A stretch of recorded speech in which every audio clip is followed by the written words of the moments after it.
is up, everybody? Welcome back to another episode of From the Tips. It is me, your boy, Brian, always joined by my co-host, Rick Landis. Buddy, how you doing? That was like significantly longer than the last one. Like you didn't even try to make it like even close to the last one. You just like doubled it automatically. Yes. Out of the gate. I was doing good, and then that Coming kind of out threw hot. me off. I'm not gonna lie. The length on that just kind of threw me off a little bit. I'm doing all right though. It's not a horrible day. Okay, that's good. It is the Tuesday after Memorial Day, so I'm a little beat up. Yeah. Got out and golfed yesterday. Saw some eagles. We'll get into that. Not bald eagles. Not the birds, like the birds. On that one. For those of you that don't know, you birds. just won't get it. Yeah. The birds, yes. The birds, the birds. So yeah, it was a good weekend. Obviously, we're not just doing this weekend to worry about golf. We're doing this weekend to thank and remember those that have given the ultimate sacrifice. So for anybody that has served, anybody that knows anyone that served, thank you. We just didn't record yesterday because we were doing stuff with family and stuff like that. So we're here recognizing the holiday, and I think we are here though. Yes, it is Wednesday again this week because last week we also recorded on Tuesday. We will be back on normal schedule next week, so keep an eye out for that. Don't miss our Tuesday episode because we're back on Tuesdays. But yeah, we're here. I'm hoping for like a little bit like of a surprise for some people. Like maybe somebody started listening to the podcast last week thinking that we always drop on Wednesdays. Then boom, it's like, oh, hey, it's Tuesday, and they dropped an episode. That's the weirdest thing. Like when you listen to a podcast regularly and they drop and you like didn't hear that they were changing the day. Yep. And you like just like go on and like the day before and you're like, wait, what? Or like the day after and you're like, wait, what? There's just a podcast here. I feel so weird like with the podcasts I listen to because they don't update on any social medias about like when it is they're going to drop an episode. It just arrives. Well, they know you're watching and you're waiting for them to drop another episode. So they don't need to. They just know you're going to figure it out eventually. Eventually one will be there. Yeah. Agreed. Well, what's the days of the week, big guy?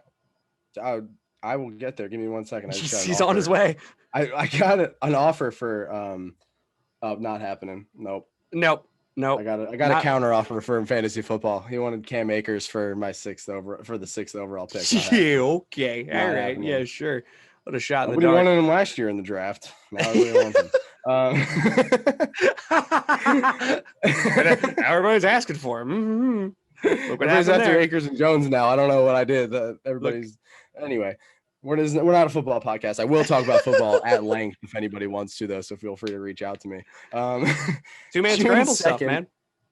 We can talk about it. We can talk about June 2nd, the day you're listening to this, which is a Wednesday.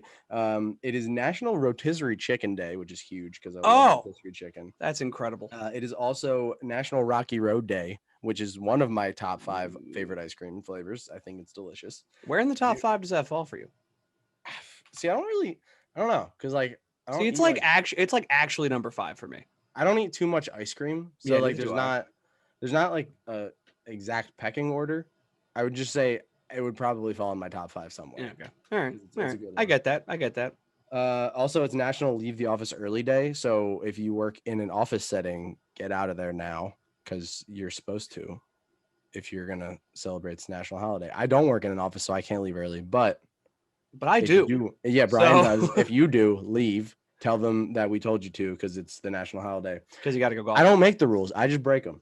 Exactly. June 3rd, Thursday, is National Egg Day, which I love because I love eggs. For anyone that doesn't know, I could eat eggs at every meal and I would have no complaints. You can do so much with eggs. I think that's the beauty of it. They're very versatile. Just do so much. You know what else is versatile? Potatoes. The holiday on June 4th, which is National Cheese Day. Ooh. Another one of my favorites. Oh. I once dipped cheese in cheese. For anyone that doesn't know. That's still one of my favorite things I've ever witnessed you do. Do you have that video? We should post that. I do have that video. We should post that on the guys. Not one regret on his face at all. That should be our post thing. Like you post that our episode dropped and it's just me eating cheese. Dipping cheese and cheese. Also National Donut Day on June 4th. I love donuts. I'm not big on donuts. I'm a big donut guy. Not huge on the donuts. I don't know why. Bagels, though. Oh, bagels. Ooh. Bagels are fantastic. Bagels are so good. I got a bagel in Florida when we were down there. Oh, yeah. Not great. No? Not great. I think it's definitely something about the water up here. It is. We say it all the time, but it's definitely something about the water. The rolls, the bagels, everything. Dude, the closer you get to New York, the better those types of baked New York goods bagels become. are so good. So good. One of the only good things about New York. True. Absolutely. Is their bagels. I don't really know of much else that's good about New York. Pigeons? I don't like. What do you want from me? It kind of sucks besides bagels. I don't know. The Subway? No, it still kind of sucks. Like, I don't know. I don't know what to tell you. Yeah, that's it on the national days. Mostly food related as usual. So yeah, I feel like there's just a lot of food related national days. I'm not complaining. Food. No, it's not a complaint for certain, but like, I feel like you could get a little bit more creative here, people. Like, we should really. There's other stuff. I just don't like to acknowledge it. Like, let's see, National Running Day on today. Like, no one cares. About that. Like, you really want me to bring that up? No, we're not talking about that. About to run to the fridge because it's National Cheese Day. So yeah, there's stuff. The food's the best part about the day. Yeah, food's better anyway. I wake up so that I can eat. That's the only reason I wake up. If there wasn't food waiting for me, I wouldn't wake up. I would just sleep. Well, Jason Kokrak woke up and chose violence. I'm kidding. He chose victory over the course, Colonial Golf Course, for the Charles Schwab Challenge. Jason Kokrak coming away with the W, fending off Jordan Spieth by 2 strokes to win 14 under. I gotta ask you, Rick, is Jason Kokrak for real now? He's 22nd in PGA Tour ranking. I mean, he's 5th in the FedEx Cup standings right now. Exactly. After his second win this year, after what was it, 270 something starts without a win, without one win, winning twice in the span of 70 some days or something like that. Before we get too far into it, I do have to shout out Pat Perez. I was listening to an interview a few months ago, maybe a year ago, where they were talking to him, and he's good buddies with Jason Kokrak. That's why I bring this up.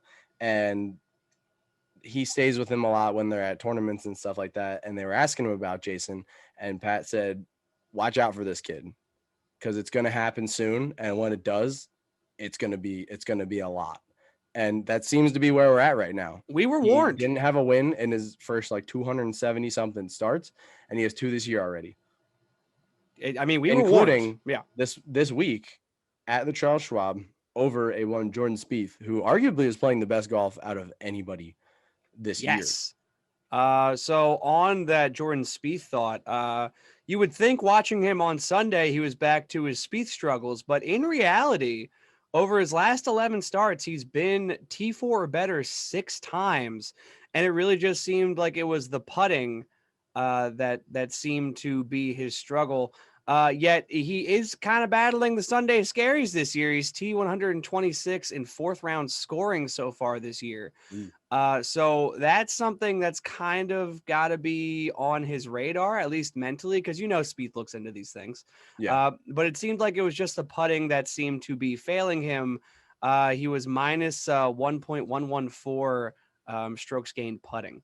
And was that the weekend or on Sunday? Yeah, that was on Sunday. I'm not a stats guy. I'm a big stat guy. So the fact that he was struggling that much with putting on Sunday and has been struggling with putting pretty much all year, you would say, is he really that good? Is he really that good? Well, he is. I mean, T4 or better out of 6 out of 11 starts, his last 11. He's on a tear of good golf right now, and T2 is nothing to sneeze at in a PGA Tour event. I'm just saying. No, and I mean, it's not like he had the worst day. I mean, yeah, he did have one of the worst days as far as people in the top 10 goes. He went +3 on Sunday, so not great. But Jason Kokrak only went even. Like, he didn't have a spectacular day. He didn't shoot 6 under. He didn't have a 5 under round like Charlie Hoffman to get himself into T3. He just had an average day. He had some birdies. He had some bogeys. He just did what he needed to do to stay just a little bit ahead of Jordan Spieth. And sometimes that's all it takes. You don't need to have these flashy 7-stroke victories to be doing well on tour. Like, no one cares. I mean, people look at the scorecards, but in the end, people look at how many trophies you have that year. At the end of the season, we don't say, oh, Jason Kokrak only shot even on the day that he won the Charles Schwab. We say, oh, Jason Kokrak had 2 victories before June started, because we're in June now, which is ridiculous. It is ridiculous. Gina texted me this morning and she was like, it's June. And I was like, how? I love that's how conversations start with you guys. Just like, hey, it's June. I was like, all right. What? Yeah, buddy. That's what it is. It's your birthday month, big guy. Weeks. I was going to say, it's your birthday month. 2 weeks. I'm old. That's not okay. Oh, I get away with calling you guys old now because I'm young, but in like 2 weeks, I won't be able to call you old anymore. Oh, we are so close to the show falling on your birthday. That would be 2 days off. 2 days off. Oh, my birthday's on a Wednesday. Yeah, it's a Wednesday this year. Yeah. But I do have to say, as far as Jason Kokrak's success, I have 2 things. Actually, I have a couple of things. First, before I start getting into statistics and weird stuff like I always do, can we talk about the Dodge Power Wagon this man won? Did you see this thing? Oh, that thing was amazing. Gorgeous. I don't even want the trophy. Keep the trophy. I don't even want the trophy. Give me the Power Wagon. And then I want to ask, the plaid jacket, as much as it's not the green jacket, drip or no drip on the plaid jacket? I feel like me personally, I like to kind of push out of my brain any tournament that has a jacket that's not green. Right. Because to me, part of the allure of winning the Masters is you get a jacket. And I know that's the only green one because Arnold Palmer's red, this one's plaid, like there's other colors. But like part of the allure to me of winning the Masters is you get a green jacket, which not a lot of people have. And I just feel like I don't like to see other jackets at other tournaments. Like, by all means, keep that truck because that truck is amazing. Do stuff like that. Like, do stuff like that as your kind of catch of what you get to go along with this tournament. Like, the Masters doesn't give you a car. The Masters doesn't give you. I mean, you make enough money that you can buy whatever car. Exactly. Yeah. Like they don't. But you get a jacket. Give you all these things. They give you a green jacket and. It sounds so simplistic, but it's so highly coveted that people don't care so much. It means so much. So when I see these other tournaments where people are getting jackets, to me, it just seems like a ripoff. Right. So I don't really like acknowledge it as much as I probably should because I mean you're still winning a tournament, but like the trophy that he won, pretty massive. Yes. The truck, amazing. Why didn't you need a jacket on top of that? I know. I feel like the jacket's just redundant at that point. It is. It's like you don't need that. It's not what people are worried about. Now, it's not every year that they give out a car like this. Usually it's just the trophy and the jacket. I forget exactly why this year they gave out a truck, but it's for those of you that haven't seen it, you can just Google it. It's a 1946 Schwab Power Wagon in baby blue. Sick. Just an absolute gorgeous old truck. I got to say, there's nothing more Texas about this photo, though. You got a man in a plaid jacket. With a massive trophy next to him in this huge truck. Just the tires just seem aggressively large. Nothing more Texas than this. I will tell you that. I mean, my goodness. I just love that truck. I had to bring it up, but we'll get into the statistics and exactly why Jason Kokrak is now relatively dangerous. So let's talk about kind of something that happened now. We've golfed together, obviously. There is something that you do. I think I've done a handful of times. You have a really bad hole. You say you shoot a 10 or a 12, something like that.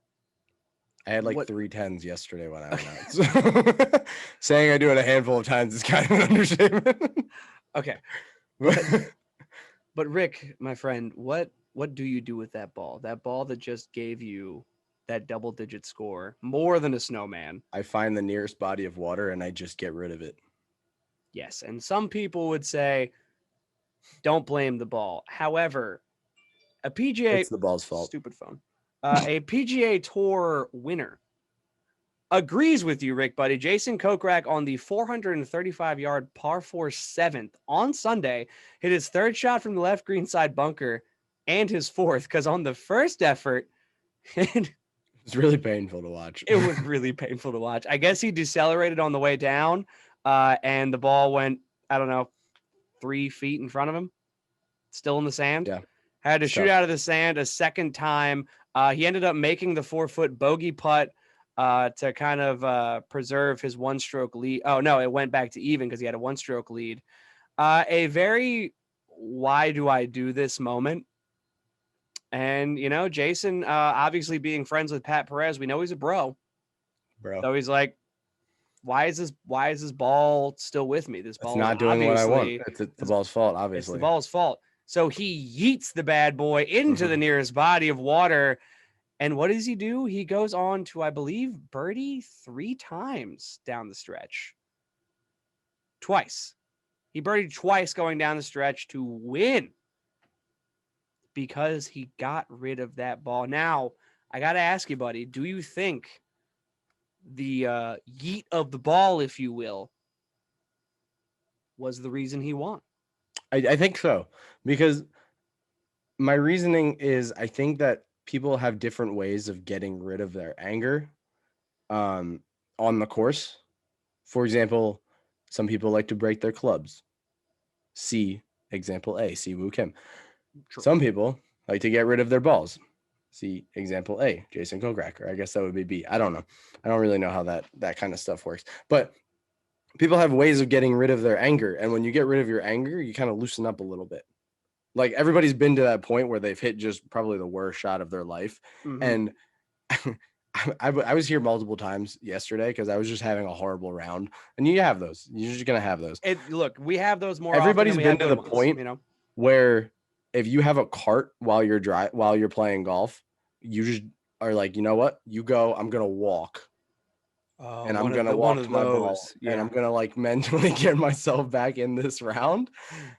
And I feel like that's just a PGA Tour player's way of doing that because they don't have the availability of doing that. We have the carts, they don't. Yeah. So they don't really, they're always walking to their ball. And it's like kind of just a way for them to kind of get back into the right mindset. You know what?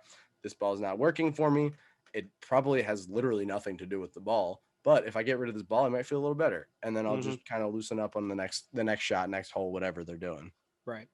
Yeah, because they're always walking and their caddy's probably always talking to them. Speaking of his caddy's D-Rob, who is a David Robinson, who is a world-renowned caddy, is now Jason Kokrak's caddy. Jason gives him so much credit. He says, ever since we got together 4 years ago, I called him up and said, listen, this is going to be a good ride. I'm a pretty good ball striker and you're a great green reader. And I think we'll make a great duo. He was not wrong. So it was Robinson who actually told Kokrak to move on from the 34-inch putter and go to a 2-inch taller 36-inch putter because he's a taller guy. Because, why bend over super far away from like what's an equilibrium for your body and stand up taller, maybe have more confidence over the ball. So we switched to the Bettinardi Studio Stock 38 putter, which he's had since the BMW Championship. What was that? That was a lot of letters. It is. I don't know what Bettinardi is, but I guess whatever. And it actually has a bit more loft than your usual putter. So his putter the ball will skip a bit farther once it hits the club face, which I find interesting. And when you really break it down statistically here, it's working. So the reason he's had so much success so far this year has been his putting. So this season, he ranks 7th in strokes gained putting, which is an improvement of 144 places from just last season. He hasn't ranked inside the top 100 in putting the past 6 seasons of golf. Whoa. And at Colonial alone, he gained 5.382 strokes on the field on the greens, which paired really nicely, thanks to this Golf Digest article, with a bottle of red wine and the 321-yard driving distance average. Sounds very Jason Kokrak. Sounds very Jason Kokrak. Yeah, it was the putt on 17 that kind of put him away. He said in accordance with that putt on 17, it was really big. This is the time to do it. It was a nice roll that went in. So sick.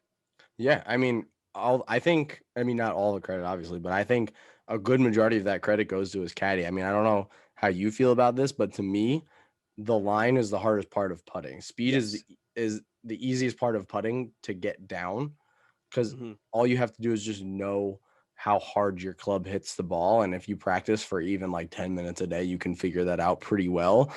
From there, it's just reading the green. And if he gets a caddy like D-Rob, who's so good at reading greens, you strike the ball well, you get yourself in an okay position for a putt. He gives you exactly where and how hard to hit a putt.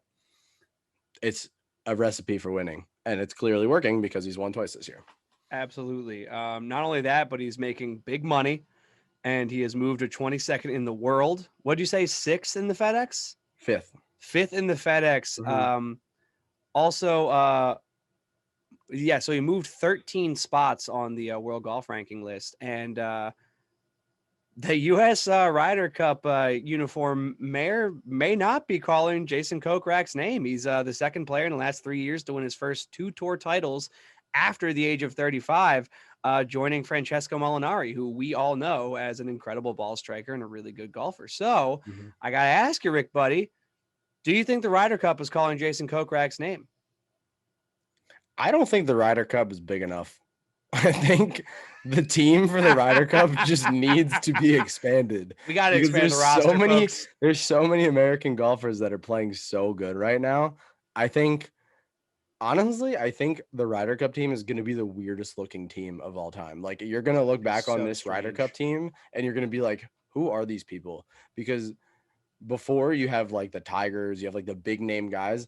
This year, I really think it's going to be a lot of small name guys who are just playing really well this year. You're obviously going to have a few guys that are big names. Like Jordan Spieth will probably make the team. For sure. To be completely honest, I don't see guys like Justin Thomas. Brooks Koepka is on the line right now. Like, I don't see like those big name guys that everybody knows making the Ryder Cup because they're not playing overwhelmingly good like some of these lower name guys are. Like, you can't overlook 2 wins 6 months into the year. Like, no, I mean, I'm not, like I said, I'm not a big statistics guy, but the numbers behind that just don't add up. There's how many golfers in the PGA Tour? Like, you should not win twice before June. You shouldn't win twice in a year with how many golfers there are in a season. Hell, even 2 seasons in a row, the odds are so stacked against you to win more than once or to win at all. Exactly. So, yeah, like you said, to be able to do it twice before June is definitely nothing to turn your head from. Also, I'm in total agreement with you because there's obviously the term that all of us who have played team sports know, which is ride the hot hand. And the Ryder Cup is basically, if you really think about it at its core, I know golf's a single guy sport, but like it's a team. The Ryder Cup is a team effort. It's a team effort with their captain / coach, however you want to call him, Steve Stricker, who definitely knows the value of all things from hitting the ball long to having touch on the greens. So I think it would really behoove Steven Stricker to at least take a look at where Jason Kokrak has been the last couple of months, how he's performed so much better, like exponentially better than a season ago, Jason Kokrak, and really taking a look at that and being, I think he should be on the team. He's not a short hitter. The man can hit the ball 330. Yeah. Not a problem. And he's got this touch out there now. I don't know specifically with the Ryder Cup if you're bringing your own caddy or if there's a team caddy that's provided for you. I'm not quite sure. Yeah, I'm not 100% sure on that. But if he's allowed to bring D-Rob, he's got to be dangerous. Yeah, I mean, I don't even think he needs to win again before the Ryder Cup to be considered. Like, if he gets a few more top 10s, top 5s before the Ryder Cup happens, I think that's enough. Like, obviously another win would be fantastic for him, and if he gets another win, I would consider him a lock for the Ryder Cup, no matter when that is, whether that's in the next few weeks or whether that's a few weeks before the Ryder Cup. Like, whenever that third win would come, I would consider him a lock. But at this point, with 2 wins on the season, after such a long time of not winning, you can't not consider him at least. Yeah, absolutely not. He's got to be in consideration as far as I'm concerned, as far as the podcast is concerned. You got to at least consider him. I know that, look, Steve, I get it. You have a lot of people to go through. I get that. I do. Yeah. But you got to ride the hot hand in these scenarios. If you want to win, you can't just go off big names. They're not always going to help you. Plus, his main sponsor is MGM. So, like, come on. Exactly. I mean, come on. Let's get some sports betting in here, huh? To move forward, some more touching on the Brooks and Bryson drama. So there's a match going on with with Barstool's Dave Portnoy and Brooks Koepka. We've covered that before. And now Dave Portnoy, being the pot stirrer that he is, just really a guy that likes to smother it in gasoline, light the match, drop it, and walk away, has invited Bryson to be his caddy for the match. Rick, I got to ask you, buddy, are you for this, against this? What is your take on the Bryson caddying for Dave? I don't know where I'm at on this yet for two reasons. One, I don't think Bryson would be like his caddy necessarily. I think he would be more of a consultant on the course. I think for those that don't know, Dave's right-hand man, Frankie Borelli, I think he's going to be on the bag no matter what, just because he's always there with him. If anything, I would think Bryson would be more of like a pre and post round consultant for Dave Portnoy. So in that aspect, I don't know if it would necessarily be what we would be hoping for in the current rivalry that's going on, which, by the way, for those that don't know, it's the greatest rivalry in sports right now. It's fantastic to keep up of all time. Like it's so much fun to keep up with what's going on with Bryson and Brooks, and it's only going to get better until they end up in a pairing together. But yeah, I don't necessarily think that he will. I also just don't know that he is fully invested in the Barstool brand, so I really don't know that he is going to want to support that. And the other thing is, we just don't really know his legitimate take on this whole situation. Like, he hasn't been super vocal about how he feels about Bryson. He's tweeting about living rent free in his head and all that stuff. But how much of that is legit? Like, how much of him actually dislikes Bryson, and how much of this is just Bryson and Brooks trying to split that $8 million, whatever they would get from that at the end of the season from the player incentive program or whatever it's called. How much of it is that, and how much of it is legitimately them not liking each other? I would love to see them be in a final pairing together. I would even love to see him be on Dave Portnoy's bag, but I just don't know if we're going to get what we're hoping for. I would love to think that we would. Right. I'd love to think that they would just break out into a fist fight on the 18th green of wherever they met. Just because Brooks said something about his metal spikes again. Yeah. But with the player impact program, I don't even know if that's what it's called. Is that what it's called? It's something like that. It's the player impact fund or something along those lines. Whatever it's called. With that being thrown into the mix this year, I really don't know. Like, I feel like we have to take everything that happens with a grain of salt, because these guys are just going to do whatever they can to make that extra money. Like, just to be active on social media, which half of these guys already were beforehand. Like, Bryson was very active during quarantine at the beginning of COVID. So, like, did they know about this beforehand? And it was like in talks or whatever. So they, like, a few of the guys kind of started to pick up a little bit and kind of make it a little less obvious that they were just going for this money, and now everybody's doing it. Or is it legitimately them not liking each other, and it just so happens that this impact program or whatever it's called has been implemented this year? Yeah. So, I mean, first of all, Bryson and Brooks both have to be in the front running for getting that money, because the 100%. amount of attention they cause just by hating each other. Yeah. If they were to give it out right now, I would give it probably I don't even know. Probably Brooks first. Yeah. Bryson second, and then probably someone like Max Homa third. Yeah, but I just love that the Guardian called this feud a deliciously petty spat, which I think is hysterical. And I think that's why what a great description. I think that's why I'm so invested in it, is because of how petty it is. It's so petty. I love petty things. It's fantastic to watch and be a part of. Yeah, and I think that's why I love it so much. Exactly. And speaking of watching, the 2020 rewind. The 2021 edition of The Match is this year going to be between Phil Mickelson and Tom Brady versus Bryson DeChambeau and Aaron Rodgers. And because of this deliciously petty spat, if you will, there's been a huge call on social media, mostly Twitter, to bump out Mickelson and replace him with Brooks. I got to ask you, do you like the match as it is, or would you rather see Brooks be Tom Brady's partner right next to Bryson and Aaron Rodgers? I'm very excited for the match for multiple reasons. One, the trash talk has already started. Oh, yeah. I think it was Phil Mickelson that tweeted. Oh, come on. I mean, it always is. I think it was Phil Mickelson that tweeted, and he was like, 2 champions against a scientist and a Jeopardy host. Come on.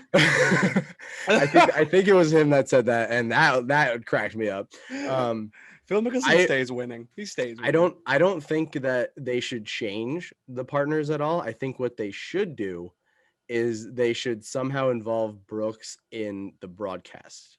Yes. I don't think they should make him the announcer, because I don't think he would be a good announcer, but I think they should somehow involve him in it. Like maybe, or remember, I don't even know. Remember the last match when they had Justin Thomas doing greenside reporting? Yeah, I don't think Brooks would be able to do as well as Justin Thomas did. That's why I don't think they should do that. I think if anything, they should make Brooks caddy for Phil and Brady.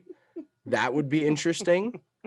And then we would have to figure out something else for the other 2 losers on the other side. That'd be great. Aaron Rodgers isn't a loser, but he's with Bryson, so now he's a loser. That's true. Sorry, Aaron. Really, that's just how I think the trash talk is just going to be out of this world.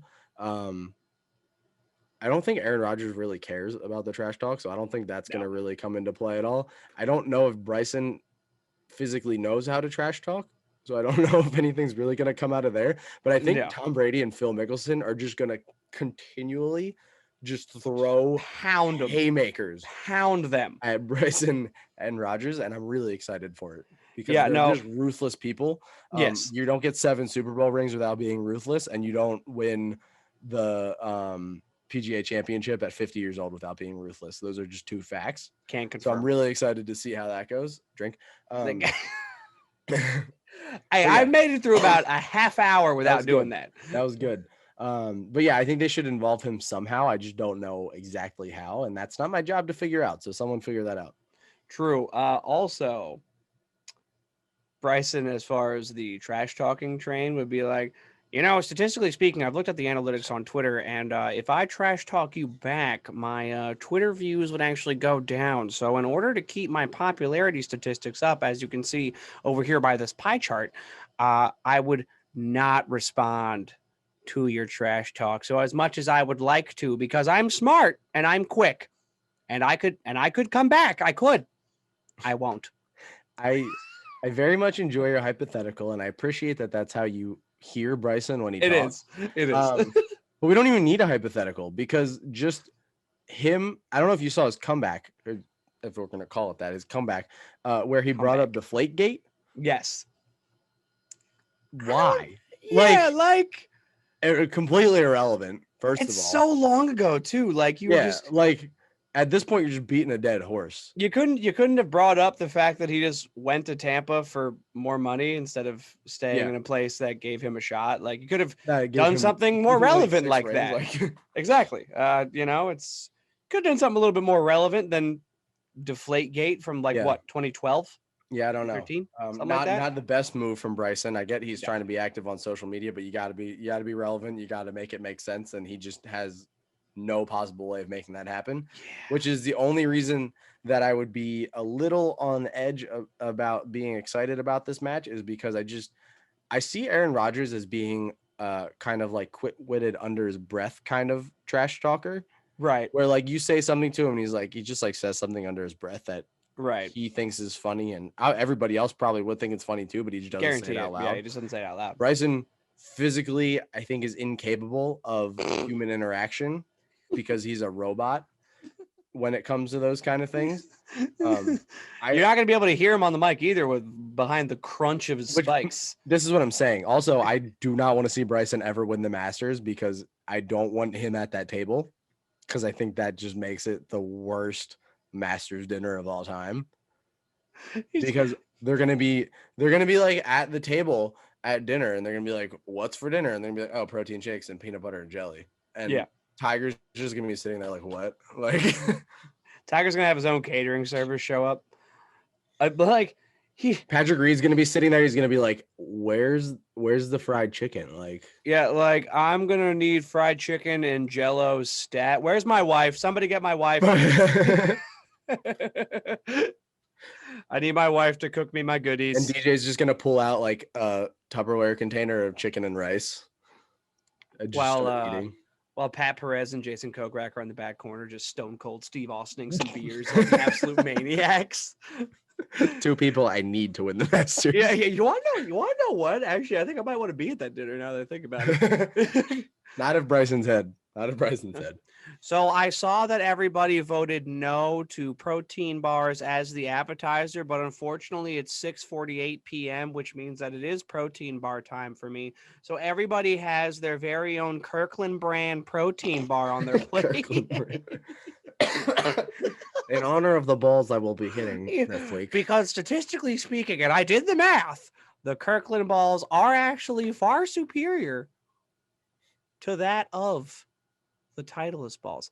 I have a question for you, actually. Now that we're on the Bryson topic, are we on a topic? I feel like we've just been all over the place this whole. I feel like we've stayed kind of close to Bryson here, but like also totally off the rails. But either way, did you see his putter, Bryson?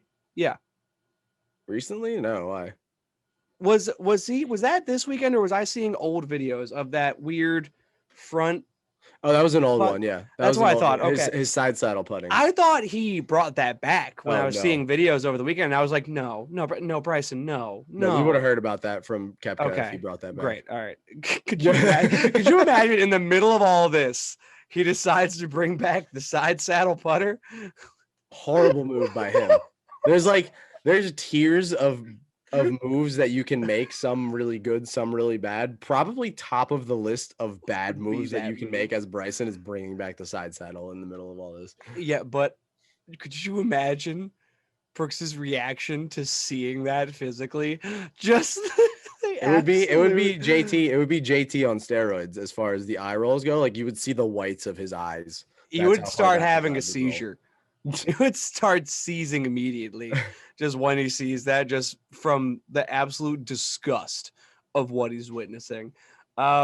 Speaking of disgust, no, that's a bit rude. I won't do that. But speaking of disgusting, our nice round of the week goes to one Colin Morikawa, who shot a 69 on Sunday. Congrats, Colin. Nice. Proud of you. Nice. Okay. All right. To move forward, we got the next PGA Tour event, which is the Memorial Tournament. Gonna be honest, not a whole lot of great golf here. Yeah, probably gonna not. Be very upfront with you. For being honest, this might be one where we see Tony Finau actually get a win. Nope. I don't know. Probably not. My money, however, if we're looking to get frisky, is on Shane Lowry. I like the Irishman. Okay. I like the Irishman. I like how he's been playing recently too. I like how he's been playing. Exactly. I think he can take that and bad pick at all. Move forward. Yeah. Could go with Spieth. I don't even know who I think is going to win this week. There's like nobody that I want to win. Oh, Justin Thomas is playing. Yeah, you got Jordan Spieth, Justin Thomas, Morikawa, Rahm. Scotty Scheffler's there. Scotty's there. Yeah. Yeah. Scotty. You want to go with Scotty? I like that pick. Yeah, he didn't do too great at the end of last weekend, but I see a comeback week from him this week. I like that. Yeah, I'm good with the Scotty Scheffler pick, but hey, I like Shane Lowry in this one. I kind of want to see what the big Irishman's got. So you don't think Jon Rahm defends? You think he just kind of? I think Jon Rahm makes a push. I don't think he ends up winning it though. Where do you see him finishing? Top 10? Yeah, top 10 probably. Okay. If I had to guess, and if not top 10, I think he definitely makes the cut. I think he makes the cut for maybe sure. Maybe anywhere in the top 20, but I could see a top 10 out of Jon Rahm. I just don't foresee him repeating at this event. Although, I've been wrong before. I've actually been wrong a lot before. Pretty much every week so far. So. Pretty much all the time. So, Jon Rahm, congrats on your win, big guy. To move forward, we do have the LPGA US Women's Open coming up. A little bit of cool stuff happening there. One, the Corder sisters, who we continuously talk about because they own women's golf, are actually paired together for the first time in a major. So that should be fun to watch, just seeing them try to one-up each other. I expect them after the first day to be 1-2, if not tied at the top. That's You my think call. they play together all weekend? That would be cool. That would be fun. That would be play cool. Together all week. That would be great. That would be really cool. I like that. Let's go with that. Yeah, they end up playing together all week. That's too good. Right. Also, we have our girl Chloe Kovalevsky, the 14-year-old who was qualified for the U.S. Women's Open. Rick, got to bring this up to you, buddy. She consistently hits the ball off the tee 280 to 290. Look, I'm going to be up front. I can't even. No. With downwind help? Nope. Oh. Yeah. I can't even. Naturally. I can't even hit that distance. I can like at all touch 280 straight nowhere. Yeah. The farthest I've ever hit was 300, but that was only like one time. Yeah. But the fact that a 14-year-old can consistently do that makes me sad. It makes me sad too. However, there is a video on the Golf Digest Instagram page for those of you that want to go watch it of her swing. It is just one of the best swings I've ever seen. I need to figure something out real quick. Can you bet on the LPGA? I haven't seen it. I don't know if you can. If you can, I'm putting money on her. Might as well. Why not? I'm gonna go figure that out right now. Can you imagine how cool that would be if a 14-year-old ends up winning the U.S. Women's Open? Imagine how much money I would make if a 14-year-old won the U.S. Women's Open. So much money, just so much money. Yes, but she also does in fact have a pink shaft on her driver. There we go. A la Bubba Watson. So that's probably helping the distance because that's just how that goes.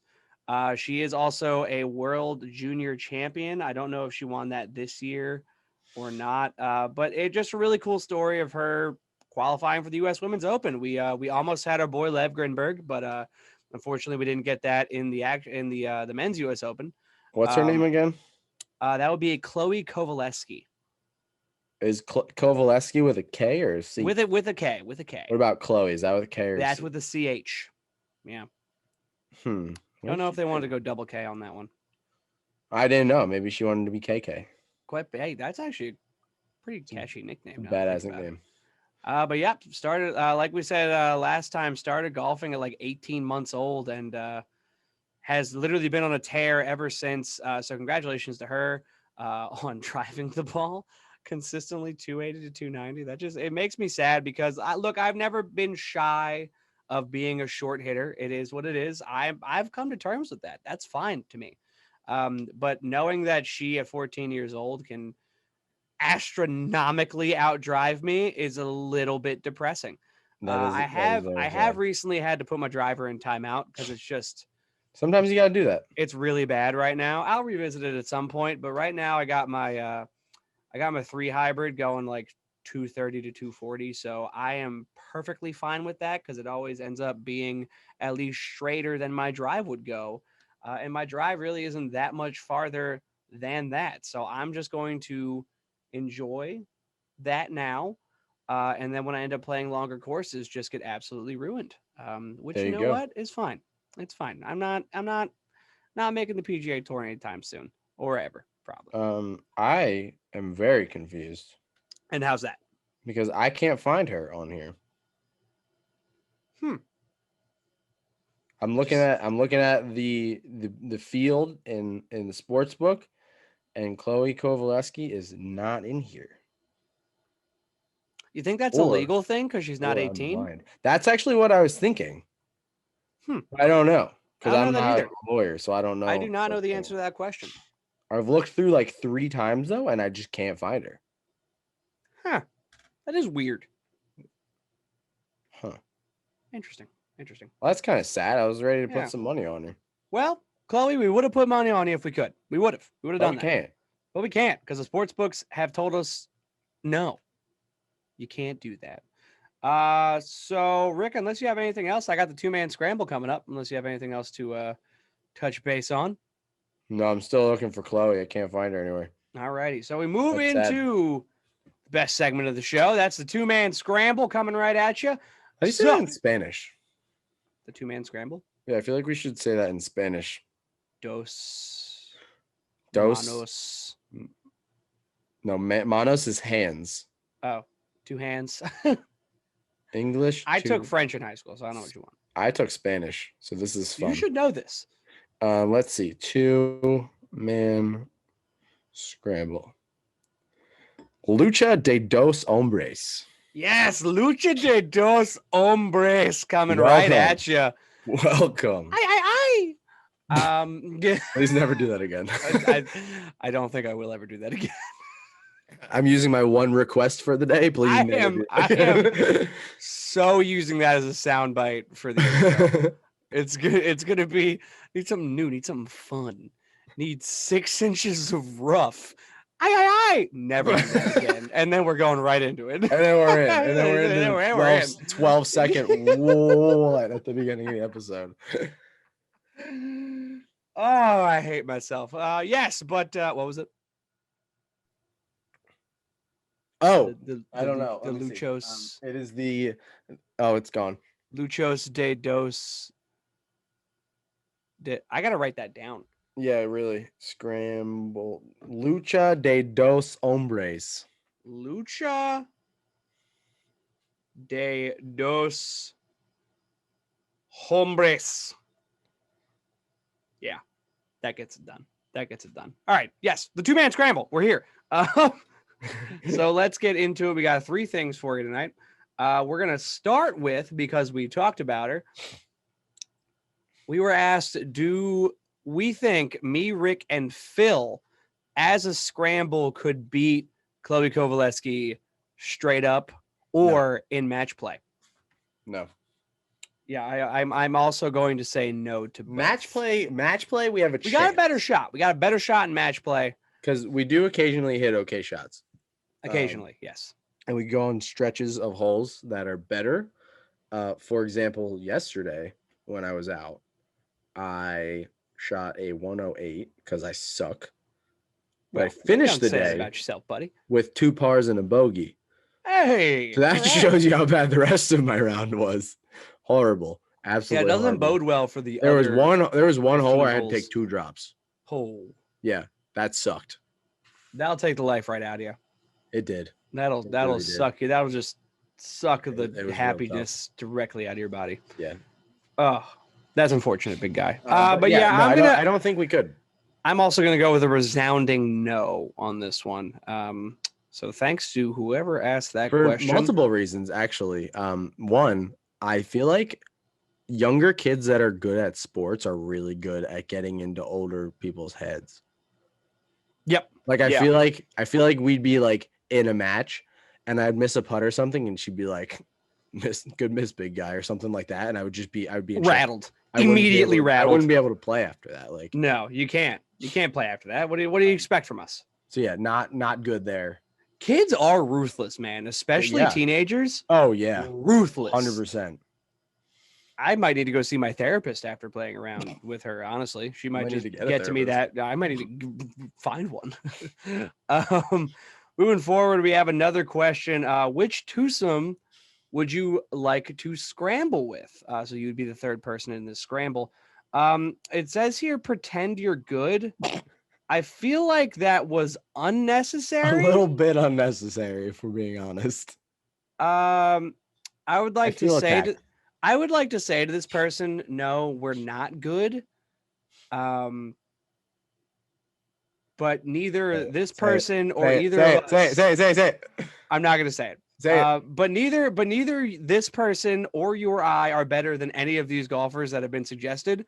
So I don't think any of us could be considered good. Just saying. That was a really good way to put what you told me at the beginning of the episode. Exactly.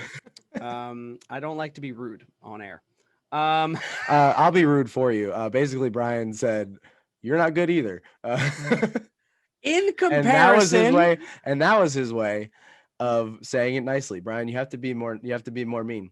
I'm gonna say it straight up to you right now live on the air. Look, people like hot takes. Look, this person is much better at being mean than I am, so he could absolutely crush me internally. And that's a battle I know I'm not going to win, so I'm not going to try and pick. See what I'm saying, though? It's more of a self-preservation thing for me.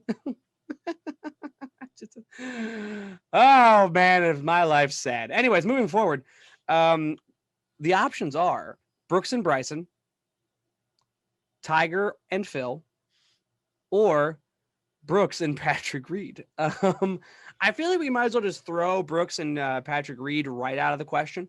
I have a question actually, because this question, I think we took it differently. I think it's you said we would be the third, correct?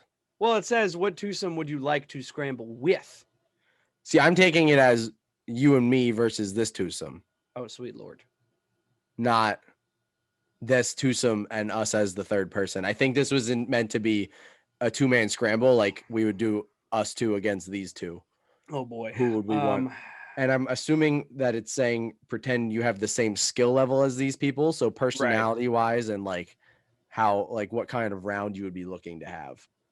Who would you want to do? And I'm just going to come right out and be the one that says Phil and Brooks, because I think we're on the same page there. Yeah. Yeah. I think that sounds like a fantastic round. Absolutely. Phil and Brooks, please. And thank you. With a cherry on top. I will take that 100 times out of 100 if it is offered to me. Actually, 101 times out of 100, because I'm going to sneak that little extra one there. Just because I need that to happen in my life. Yeah. So what would be great that is final if, grouping at the PGA was like really cool, and I would Mhm. love to have been a part of that. So what you're going to do is you're going to dress like Brooks because you have that wardrobe. All the Nike stuff. I'm going to dress like Phil because I have that wardrobe. Obviously, we saw it last week's episode. And we're going to show up and rattle them completely. Yes. And then win. Because they're just so bone rattled for 18 holes. Or we could really get in their heads. Uh-huh. And one of us could dress as Tiger and the other could dress as Bryson. Ooh. Now that, my friend, is an idea. Now, which one of us is going to have to dress like Bryson? Probably you. Yeah, probably me. I think you would be able to pull off that hat way better than I would. That's the only reason. Quite possibly. I don't think I would. I don't know. I don't think either of us pull that I think you could give me a million tries, a million different versions of that hat, and I would never be able to pull it off. You know, funny enough, he also doesn't pull it off. So he's got that going for him. Breaking news. He doesn't pull it off either. He also looks horrible. Just in case anybody was confused.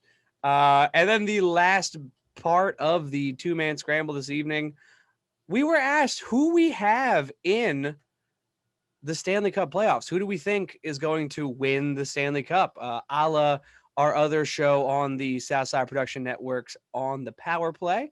Hope the boys there are listening. One of them being me. So they're probably getting ready for the podcast right now. You guys are recording right after this, right? Yes, we are. I am podcasting in one evening. That sucks. Not really. I have the energy, but after both, I'm going to be absolutely beat. Yeah, I'm going to be so tired. But yeah, so Rick, buddy, I'm gonna ask you first. Who you got winning the Stanley Cup, my friend? Well, for those you want your options, or are you just gonna go right for the one? No, I know. I mean, you can list it off for people that don't follow hockey. That actually, you can. I gotta look it up anyway, so you can go right ahead. So for those that don't know, I'm a big Panthers fan. Okay, not an Eagles fan primarily, even though I did see some Philadelphia Eagles yesterday, which we can talk about after Brian tells us who he's gonna. So I'm going with our boys from Carolina, the Hurricanes. They're playing some pretty good hockey right now. They're down 1-0, but they're playing tonight, and I'm feeling a win. So I also have them winning the Stanley Cup final. The only reason I'm a bit wary is because I was kind of hoping that Florida would be able to pull some magic in round one and beat Tampa, which didn't end up happening. So the Lightning are quite a force to have to go through in round two. But yeah, I like it. I think it's a very good young team. They got good goaltending. Their defense is stout. They have a lot of exciting offensive players. And look, I just want to see a storm surge with the Stanley Cup. That's all I'm saying. Those are so much fun to me, and I love every second of it. And also that 100% capacity Carolina packed house. Wild. Let's go. It was incredible to witness in round one. It's going to be even cooler in round two. I like this team. I like them all together. And I'm going to say that in the next following hour or so, when I get on the power play, I'm going to say the same thing. What an exciting team to watch. An hour or so while you're recording. Exactly. I'm also going to have the game on while I because I want to put the Phillies game on, but I also don't want to be sad. So like yesterday, like yesterday, 11-1. 11-1. Yeah, that was that one. That one will beat you up to watch. Yeah, that was tough. Yeah, I thought I could make it through the whole game. I couldn't. I could not do it. I could not bring myself to do it. And I did. I did give up. I gave up in like the 8th. Gave up in the 8th inning. Speaking of Philadelphia sports, are you jealous that I saw? I am a bit jealous of you. Rick, go ahead. Tell them who you saw. So we're not like super positive about it because we didn't talk to them or anything. There were like 4 groups behind us. So I went out with Gina's family, her brothers and her dad for Christmas, Father's Day gift for her dad. We played Ramblewood Country Club in New Jersey. For those that don't know, that is a what's his name? Ron Jaworski. Ron Jaworski. It's a Ron Jaworski course. I think he has like 7 of them or something like that. Most of them in New Jersey, yeah. But it was a Ron Jaworski.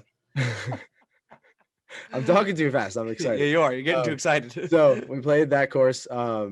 Really good course. Really nice. 27 holes actually. So you play red, white, and blue. You can play any combination of the 9 that you want. Oh, that's cool. We're out on the course. Tell you? That's awesome. Yeah, so we're out on the course. We're on the back 9. I noticed it originally on the front 9. There was this dude in a blue polo, probably like 4 sizes too small for him.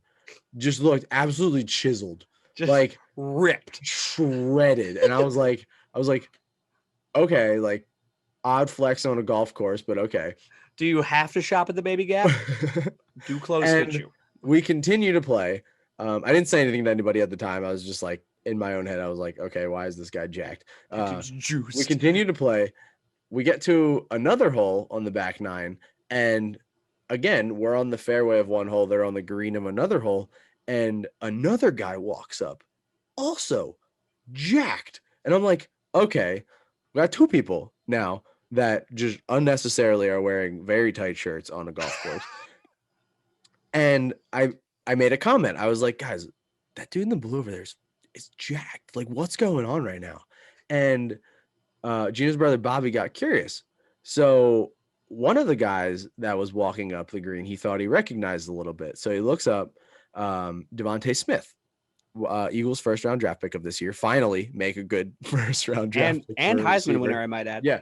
Finally make a decent first round pick for a wide receiver after passing on DK and pretty much every other good wide receiver that they've ever had. Yes, thank you, Rick. You can move on. Thank you.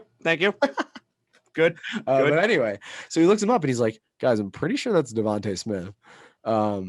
I didn't see this guy personally, so I don't know exactly what he looked like.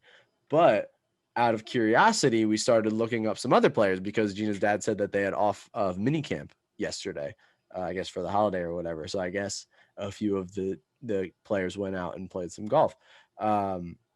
Eagles 4th or 5th round draft pick. I'm not 100% sure what round he was picked in. Kenneth Gainwell, running back out of Memphis, I believe. That was the guy that I originally noticed in the blue. So very exciting stuff for the Eagles there because he's jacked. Dude's jacked. Nice. Right on. Jacked his shit. Right on. So I'm pretty sure he was the guy that I originally noticed. And then there's another group behind them, also some big dudes who looked like professional athletes. So I'm pretty sure the rookies were out playing some golf yesterday on one of Ron Jaworski's courses, which was really fun to see. That's awesome. And after we saw them, I played significantly better. So I think what needs to happen is I just need to go golfing with the Philadelphia Eagles. Yes. And I will be significantly better. We should make that happen. If that was possible. I mean, I would say yes. Who would you want to? I mean, you're the big Eagles guy. If you could golf with anyone on the Eagles, who would you go golfing with? Man, what's sad is most of the guys I would say I would want to golf with are no longer on the team. So I'm going to go with our center, Jason Kelsey, because he's the man. Oh, him at the Super Bowl parade? That's what I'm talking about. If he's half as fun as he was at that, I need him to just be absolutely hammered golfing, and that's got to be just such a party. Actually, just give me the offensive line. I want to just with those big dudes swinging a golf club. How far do you think they hit the ball if they make good contact? If they make good contact, at least 310. Oh, I'm thinking farther than that. You give them a sim 2. You give Jason Kelce a sim 2. That thing's getting 350 in the air easy. Through the moon, not just to the moon, through the moon. All right, I think that'll wrap it up for this episode of From the Tips. Rick, buddy, always a pleasure. Gotta say. Again, we recognize the Memorial Day holiday, so thank you for sticking tight with us while we recognize the holiday. Also, thank you to all the armed forces and all the armed forces families for their service of this country.